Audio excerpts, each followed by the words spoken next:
ये ऐसा भारत बन गया बेरोजगारी का भारत, और इनका परिवार डकैती का परिवार बन गया। मोदी डकैती परिवार बन गया है। लोगों के हजारों करोड़ रुपए लूट के अपने तिजोरियों में भर लिया है, और आज नौजवान सड़कों पर है, बेरोजगारी है। 18 घंटे काम करके 45 साल में सबसे बड़ी बेरोजगारी इनके काल में हुई है। ऐसे 18 घंटे काम किया कि सबसे ज्यादा बेरोजगार आज इस देश में। अभी ILO की एक रिपोर्ट आई, जितने भी अनएम्प्लॉयड हैं उसमें 83% युवा बेरोजगार है।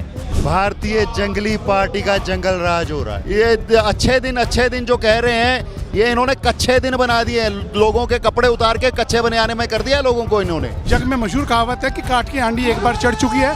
मोदी की हांडी चढ़ चुकी है और वो हांडी आग पकड़ चुकी है। अब इसके बाद वो हांडी नहीं चढ़ेगी। दुनिया जानती है कि वो कितना बड़ा घोटाला कर रहे हैं। ED, CBI और पुलिस की आड़ के अंदर जो गुंडागर्दी उन्होंने मचा रखी है, उसका जवाब पब्लिक देगी। पब्लिक ये सब कुछ जानती है। पब्लिक चुप होने का मतलब ये नहीं है कि वो अनजान है। जो वो गाय के नाम पर हमारे अंधभक्तों की आस्था के साथ खिलवाड़ करके 240 करोड़ रुपए का चंदा लेती है, और जो वैक्सीन लग रही थी उसमें 500 करोड़ रुपए का चंदा लेते इलेक्ट्रोल बॉन्ड के जरिए दुनिया का सबसे बड़ा वसूली रैकेट चलाती है भारतीय जनता पार्टी। बीजेपी है, बीजेपी कॉर्पोरेट, और कॉर्पोरेट को चला रहे हैं उसके अदानी अंबानी। जो पैसा दिया है उनको ना, उसका वसूली तो करेंगे ही, तो उसकी वसूली के लिए यही वोट चल रहा है। इस बार इंडिया गठबंधन की सरकार बनने जा रही है। मोदी की सरकारी तानाशाही सरकार का अंत होना निश्चित है। मोदी जी ऐसा है, अगर अभी भी सिर्फ इलेक्शन कमीशन ही निष्पक्ष हो जाए, इनकम टैक्स डिपार्टमेंट निष्पक्ष हो जाए, ED निष्पक्ष हो जाए, तो मोदी जी 2 दिन के अंदर जेल में होंगे। ईमानदार कहाँ से हैं? देश का 25 लाख करोड़ रुपया लूट के अपने पूंजीपति दोस्तों को दिया कि नहीं दिया? वो दोस्त जिन्होंने 1 घंटे के लिए एक नाचने वाली को 73 करोड़ रुपया दे दिया, उसका लाखों करोड़ मोदी जी ने माफ किया कि नहीं किया? क्यों किया? क्योंकि बीजेपी को मिलता है, उनसे पिछले दरवाजे से मिलता है। लो धंधा दो, बिल्कुल, चंदा दो धंधा लो, चंदा नो तो ED गो, ये चल रहा है। देश को तबाह कर रहे हैं मोदी जी। देश जितनी जल्दी मोदी जी से, भाजपा से छुटकारा पाले देश के लिए उतना अच्छा है। नहीं ना छुटकारा, वो बोल रहे हैं अब की बार 400 बार, तीसरी बार मोदी सरकार। वो इसीलिए कह रहे हैं क्योंकि EVM पे उनका कब्जा है। जब तक EVM पे उनका कब्जा है तब तक उनको कॉन्फिडेंस है, लेकिन देश उनसे बहुत तंग आ चुका है और देश अपना मन बना चुका है। वो जितना मर्जी कह लें कि इस बार 400 पार, कभी भी उनका ये सपना पूरा नहीं होने वाला है। कर क्या रहे हैं मोदी जी? विपक्ष के नेताओं को ही जेल में डाला जा रहा है। बीजेपी वाले सारे अच्छे हैं क्या? एक तड़ी पार इंसान से क्या उम्मीद की जा सकती है? जो आदमी अपनी शिक्षा की डिग्री नहीं बता सकता, जो आदमी अपनी बीवी को नहीं पाल सकता, उससे क्या किस चीज़ की उम्मीद करोगे? और सुनने में तो ये भी आया है कि पहले जब वो कहीं गुजरात में संगठन में थे तब उन्होंने कोई शायद गड़बड़ की थी, इसलिए उनको वहाँ से निकाल के पंजाब और हरियाणा, हिमाचल भेजा गया था। तो ऐसा व्यक्ति, और आप देख ही रहे हैं पिछले 10 साल में जो चल रहा है देश में, देश को लूट लूट के अपने अमीरों को अमीर किया जा रहा है, गरीबों को और गरीब किया जा रहा है। 10 साल में डंका बजा दिया भारत का दुनिया में, पहले नहीं बजता था। डंका नहीं बजा दिया, देश को खोखला कर दिया, डमरू बना दिया देश को। कहाँ से देश के, देखो GDP देश की डाउन है, जो रोजगार देश के खत्म हो रहे हैं, देश में से लाखों पूंजीपति अपना कारोबार बेच के विदेशों में चले गए। आप लोग कहते हैं ना मोदी का कोई परिवार नहीं है। मोदी जी कह रहे देश के 140 करोड़ जनता मेरा परिवार है, इसी के लिए तो काम करता हूँ। आप उनका परिवार है। कहना बड़ा आसान है। जो आदमी एक बीवी की को नहीं रख सका, उसका पालन पोषण नहीं कर सका, उसके लिए कहना बड़ा आसान है कि पूरा देश उसका परिवार है। लेकिन आप देख रहे हैं कि उसका परिवार सिर्फ वो कह रहे हैं ना, हम दो हमारे दो, उसके अलावा कौन है उसका? सारे देश को लूट लूट के अपने पूंजीपति दोस्तों को दे रहा है। तो जिसको परिवार कह रहा है उसी को लूट रहा है। एक गरीब आदमी अगर 2 लाख का अपना लोन नहीं उतार पाता है तो उसका घर बिक जाता है। मैं पंजाब से हूँ। किसान आते हैं पंजाब के रास्ते में, बॉर्डर एकदम ऐसा सील कर देते हैं, मान लो युद्ध लड़ना है किसानों से। हाँ, तो वो ये ना, परिवार है ना उनका, तो परिवार वालों के रास्ते में कीलें बिछा देते हैं, दीवारें खड़ी कर देते हैं, गोलियां मरवाते हैं उनको। तो ये परिवार वालों के साथ ऐसा किया जाता है क्या? आजाद हिंदुस्तान में कभी हुआ था किसानों पे गोली चली? आजाद हिंदुस्तान में कभी ऐसा हुआ था किसानों पे गोली चली? तो वही है ना, ये परिवार, अपना परिवार कहने वाला आदमी कहता क्या है, करता क्या है, हम सबके सामने है। ये अच्छे दिन जो कह रहे हैं, ये इन्होंने कच्चे दिन बना दिए हैं। लोगों के कपड़े उतार के कच्चे बनियाने में कर दिया लोगों को इन्होंने। लोग क्या करने वाले हैं? तो लोग बस इनको रास्ता, बाहर का रास्ता दिखाने वाले, और बहुत जल्दी आप देखेंगे कि भाजपा की सरकार खत्म होगी और भाजपा के जो बड़े नेता हैं या तो जेल में होंगे या देश छोड़ के भागेंगे। बिल्कुल भागेंगे। क्यों लगता है बीजेपी वाले भागेंगे? चोर हैं साले, चोर हैं, चोरी नहीं कर रहे, देश को लूट नहीं रहे हैं। जो देश का चोर है वो भाजपा में आ जाता है, उसके खिलाफ कार्रवाई रुक जाती है, और खुद ये लूट के अपने दोस्तों को दे रहे हैं, तो इन पे कार्रवाई होगी। इंडिया कल होगी, बिल्कुल जीतेगा, 200% जीतेगा। बोले क्या लोकतंत्र क्यों बचा रहे हैं? लोकतंत्र इसलिए बचा रहे हैं कि आज़ादी के बाद पहली बार जो संवैधानिक संस्था है सीडी, मतलब ईडी, सीबीआई, इनको रखेल बना करके बीजेपी ने रखा। और सबसे भ्रष्ट पार्टी बीजेपी, जिन्होंने चंदा में देखे 1 नंबर स्थान, और सबसे ज़्यादा जो करप्ट पार्टी है वो सारे वीर भगत सिंह के राह पे चलने वाले आदमी को जेल में डाल रहे हैं। जबकि आपने देखा होगा शरद चंद्र से सबसे ज़्यादा चंदा 55 करोड़ लेकर के बीजेपी ने आज उनको बाहर निकाला हुआ है, और अरविंद केजरीवाल को जेल में डाला हुआ। कांग्रेस पार्टी के खातों को सीज किया जा रहा है, इसलिए सीज किया जा रहा है कि ये लोकतंत्र में आप सुने होंगे जार निकोलस चौदामा जो राजा था, जब गरीब लोग रोटी कपड़ा मकान की मांग की तो उन्हें गोलियां चलवा दी, चूंकि उसके पास शक्ति था, लेकिन उसी का अंजाम बहुत बुरा हुआ था। आपने हिटलर का तानाशाही देखा होगा कि अपने समय में उन्होंने तानाशाही किया, लेकिन उनका भी बुरा पतन हुआ। दिन आपने कौरवों का देखा होगा, जिसने अन्याय के खिलाफ, कृष्ण ने सिर्फ 5 गांव का बात किया था, लेकिन 5 गांव भी देने का काम नहीं किया। अन्याय के राह पे धृतराष्ट्र 100 पुत्र को मरते देखा। बीजेपी का भी उससे बुरा हासिल होगा। ये भी सबसे बेईमान पार्टी है, सबसे भ्रष्ट पार्टी है, ये लोकतंत्र की हत्या कर रही है। राहुल गांधी अडानी पे सवाल पूछ ले तो जेल कर दो 2 साल। सबसे बड़ा चीज़ है कि ये तो अडानी अंबानी सारे भी भ्रष्ट कंपनियां का, आप तो देखा होगा कि 35 करोड़ चंदा देके विजय माल्या ने बीजेपी को, वह भी बाहर गया। आज सारे भ्रष्ट, जिसके पास ईडी सीडी से इन्होंने चंदा लिया उसको बरी कर दिया।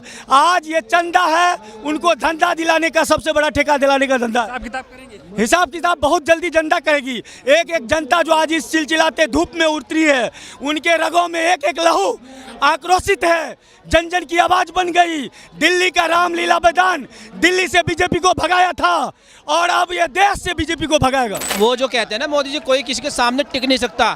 अच्छा क्या मतलब मोदी जी कहते हैं मैं टिक नहीं, मेरे हमारे सामने कोई टिक नहीं सकता।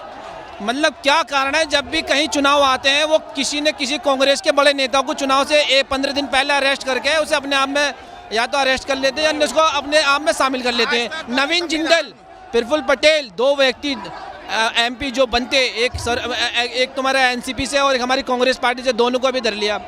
मतलब भ्रष्टाचार लोगों को जिन पर आरोप लगाते हैं उन्हें अपनी पार्टी में विलय कर लेते हैं, और दूसरों को परेशान करने के लिए हेमंत सोरेन को जेल में डाल दिया। पास वॉशिंग मशीन है ना?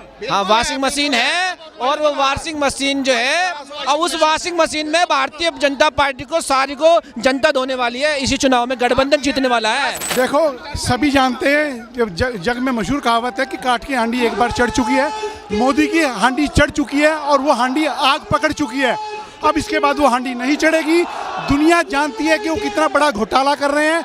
ईडी, सीबीआई और पुलिस की आड़ के अंदर जो गुंडागर्दी उन्होंने मचा रखी है, उसका जवाब पब्लिक देगी। पब्लिक ये सब कुछ जानती है। पब्लिक चुप होने का मतलब ये नहीं है कि वो अनजान है। तानाशाही नहीं सहेंगे? क्या नहीं सहेंगे? ईवीएम के वोट नहीं पड़ेगा, ईवीएम से ये नहीं जीत पाएंगे। हम एक सीट के ऊपर 70 कैंडिडेट खड़े करेंगे तो ईवीएम क्या कर लेगी? इसलिए ईवीएम से वोट नहीं हुआ। अगर होगा, ये ईवीएम के भरोसे बोलते हैं कि अब की बार 400 पर पार। ये जो प्रधानमंत्री लोकतंत्र की रक्षा के नाम पर वोट मांग रहा हो 14 में, जिसने कहा था संविधान बचाऊंगा, आज संविधान खतरे में आ गया, संविधान की धज्जियां उड़ा, वो खुद संविधान का धज्जियां उड़ा रहे हैं और वीर शहीद जो हमारे हैं उनके नाम पर वोट मार रहे हैं। इतनी गंदी राजनीति अगर ये कर रहे हैं तो क्या बिल्कुल होगा। जनता एक एक चीज का हिसाब देगी। गठबंधन की जीत होने वाली है और राहुल गांधी जी इसी दौर में देश के प्रधानमंत्री बनने वाले। सन 2024 के अंदर भारतीय जनता पार्टी के हर नेता, हर एमपी, हर सांसद को पता है। कहीं ना कहीं अमित शाह, मोदी जी डरते हैं। भारत जोड़ो न्याय यात्रा से भी डरे और भारत जोड़ो यात्रा से भी डरे। अभी तो खाता बंद कर दिया। जो वो गाय के नाम पर हमारे अंधभक्तों की आस्था के साथ खिलवाड़ करके 240 करोड़ रुपए का चंदा लेती है, और जो वैक्सीन लग रही थी उसमें 500 करोड़ रुपए का चंदा लेते, इलेक्ट्रोल बॉन्ड के जरिए दुनिया का सबसे बड़ा वसूली रैकेट चलाती है भारतीय जनता पार्टी। और हमारे राहुल गांधी जी से डरकर उनके मल्ल नेताओं को खरीद कर। मोदी जी जुमलेबाज हैं वसूलीबाज हैं? बताओ। वसूलीबाज जुमलेबाज दोनों। महा झूठा। पहले जुमलेबाज थे, अब पैसा वसूलीबाज हो गए हैं, बिल्कुल वसूलीबाज हैं। यही बात तो राहुल गांधी बोल रहे हैं कि दुनिया का सबसे बड़ा वसूली रैकेट चलाने वाला प्रधानमंत्री। देखो जी, बीजेपी है, बीजेपी कॉर्पोरेट, और कॉर्पोरेट तो चला रहे हैं उसके अदानी अंबानी।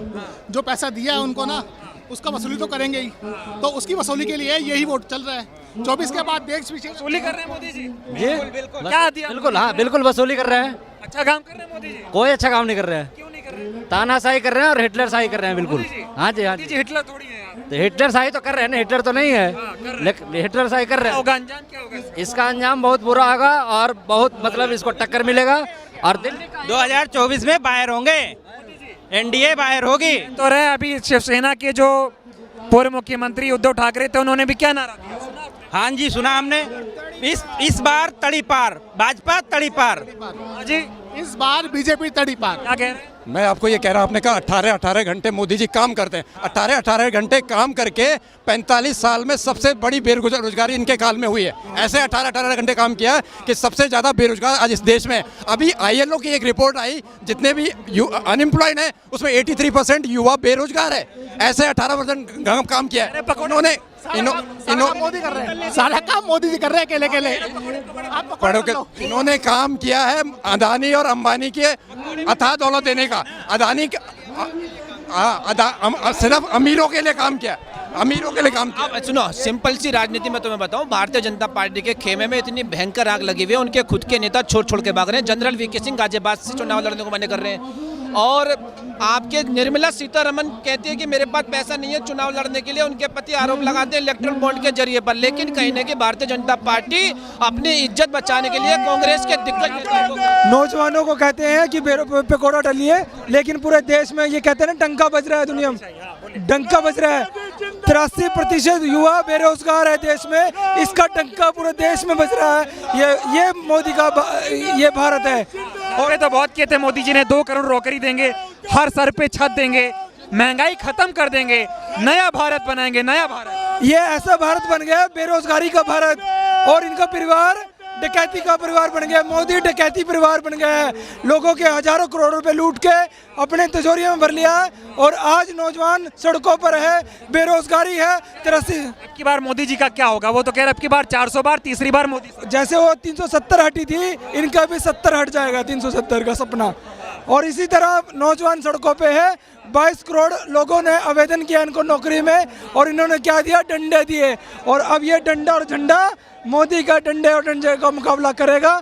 नौजवान पूरे देश में भाजपा हराओ, रोजगार बचाओ, देश बचाओ का नारे के साथ जाएगा। तानाशाही हटाओ। तानाशाही भी, और इनकी जो डकैती है, भ्रष्टाचार है, और ये जो तो नहीं है मोदी जी, ईमानदार है यार, बोले तो झोला। एज पर लो 5 लोगों से ज्यादा डकैती होते हैं, और डकैती है ये, और कुछ नहीं है ये। एक मिनट सुनिए, आज बोर्ड लगवा रखा है कि मोदी जी कहते हैं भ्रष्टाचार हटाओ, भ्रष्टाचार हटाओ, नारे लगाया हुआ है। इसका मतलब मोदी कह रहे हैं हमें वो हटा दो, हम भ्रष्टाचारी हैं और हम हटा के रहेंगे नौजवान। हाँ बिल्कुल, क्योंकि आज नौजवानों ने ठान लिया है कि 10 साल बहुत होते हैं एक सरकार को देने के लिए, तो आज इनको हटाने की जरूरत है। हाँ ठीक है, बताइए भाई साहब, अब आपका नंबर आएगा, ये बताएं क्या होगा आपकी बात? इस बार इंडिया गठबंधन की सरकार बनने जा रही है। मोदी की सरकारी तानाशाही सरकार का अंत होना निश्चित है। ये जन समुदाय, ये विशाल जन समुदाय इस बार परिवर्तन का संकेत दे रहा है। ये आदरणीय राहुल गांधी जी की भारत जोड़ो यात्रा से जो प्रभाव देश की जनता पर पड़ा है, देश की सुख दुख को जो साझा किया श्री राहुल गांधी जी ने, जिस त्यागी खानदान जिनकी परंपरा हमेशा त्याग और बलिदान की रही है, ऐसे यशस्वी देश के जननायक, देश के देश भारत भूमि के पुत्र श्री राहुल गांधी। ये बताइए, अब की बार चुनाव आ रहा है, चुनाव में मोदी जी ने जो वादे किए 14 से लेकर अब तक कोई पूरे हुए? वही तो मैं बोल रहा हूँ, ये प्रश्न का आपके प्रश्न में ही सारा जवाब छुपा हुआ है कि हर व्यक्ति जानता है कि मोदी जी ने जो भी वादे किए हैं वो कोई पूरे नहीं किए। देश की जनता को गुमराह करने के अलावा चुनावी लाभ के लिए बरगला गया। एक सवाल याद आ गया मेरे को 15 लाख से। मोदी जी ने जैसे कहा था जब भ्रष्टाचार का वाला काला धन आ जाएगा तो 15 लाख देंगे। पहले सुन लीजिए, अब की बार बोल रहे हैं कि ये जो नेताओं से ईडी का पैसा वसूला है ना वो जनता को बांट देंगे। अब की बार मोदी को वाह वाह, इससे बड़ा जुमला तो दुनिया में हो ही नहीं सकता। दुनिया का सबसे करप्ट इंसान जो खुद घोटाले पे घोटाले किया जा रहा है, इलेक्टोरल बॉन्ड के द्वारा। इलेक्टोरल बॉन्ड विश्व का सबसे बड़ा घोटाला है। न्याय का हक मिलने तक।